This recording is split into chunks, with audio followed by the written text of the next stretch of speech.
My name's Casey Tom. I'm from Rock Springs, New Mexico, not too far from Gallup, and I'm one of the visiting lecturers, welding instructors here at Gallup UNM. Well, I worked with the high school students, and so a lot of them never really had any welding experience before. Pretty much start with the basics, pretty much with welding safety, fire safety, how to clean your parts, how to put together your whole machine, how to clean and prep your machine and fine tune everything yourself. So mostly just trying to get people certified through the American Welding Society.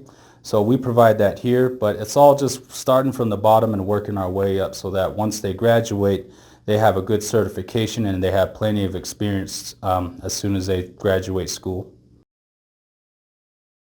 I've always had a love for motorcycles and old vehicles, hot rods. My dad was a hot rod enthusiast and a motorcycle enthusiast as well. Um, we always had dirt bikes. He had Harley Davidsons, and when I was growing up, like I just used to tinker around with them, kind of work with them a little bit. And so right after high school, I was trying to figure out how I can do what I love and actually make money at it. And so I was kind of looking around at different schools, and that's when I came across the Motorcycle Mechanics Institute out in Phoenix, Arizona. And so I thought that was a great fit for me. And so I went to school there. I got certified through the Harley Davidson PhD program to become a Harley Davidson technician. And I also took the Yamaha program, which is a YamaPro 5-star program, which is about roughly 9 months working on dirt bikes, quads, jet skis, watercraft, anything that Yamaha makes. And after I got out of school, I just kind of moved back to Gallup, and I was really trying to figure out what I was trying to do. And I felt like I was kind of stuck, but then my mom kind of suggested to me, she said, you should go back to school, get your associate's degree in welding, because I've always wanted to build motorcycles at one point in time. As soon as I got certified through the welding program here at UNM Gallup, and a week later, that's when I had a buddy call me, and he was like, we're looking for somebody, a welder and a fabricator, and someone who knows a little bit about motorcycles. And so that just worked for me right there. And then I just slid right through the door, and I met the owner, and we talked, and we just hit it off. And because we both have the same love for motorcycles, and we both like to work with our hands, and as far as building and fabricating things out of metal.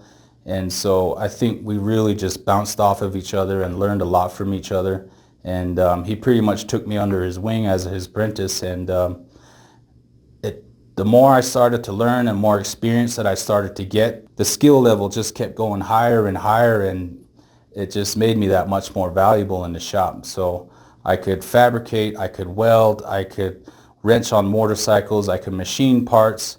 And so just knowing that I could do all that, and it just made me really happy, and it was kind of addicting. It just made me want to learn more and more and more and get more in depth. I was actually one of the main welders and fabricators in our shop, and so I was the one that was always busy.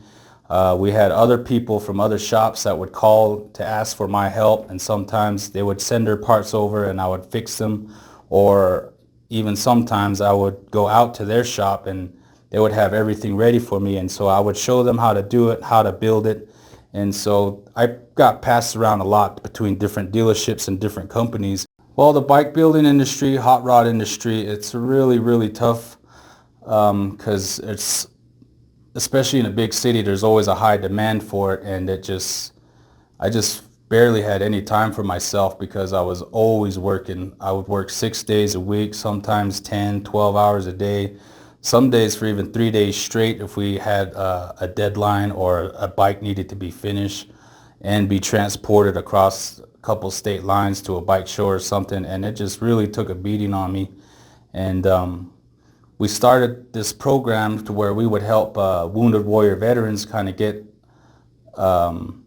welding skills, and we would teach them how to fabricate metal and how to weld it as well. And just seeing that excitement they would get from just welding something and building something themselves, and to me that was more exciting than just building a motorcycle and shipping it across the country to where you never meet the owner. And so I really fell in love with that. And then when I was looking for a different career path, and then I came across my old instructor who was a senior instructor here at UNM Gallup, and he told me about the position they were looking for, and the other welding instructor, he was retiring, and so he was like, you slid right through the door right at the perfect time. And so everything just worked out perfectly, and so that's how I got into this position, and I've loved every day since then. Because like I said, I'm always learning. I learn a lot more from my students than I do from myself, and it's kind of neat to see them bring in their own little projects, and I'll help them out, or I'll show them how to cut, how to weld it, and most of all doing it the right way rather than just throwing a bunch of pieces together. So I really enjoy that. So I can see myself here for another 5-10 years, so we'll see how it goes.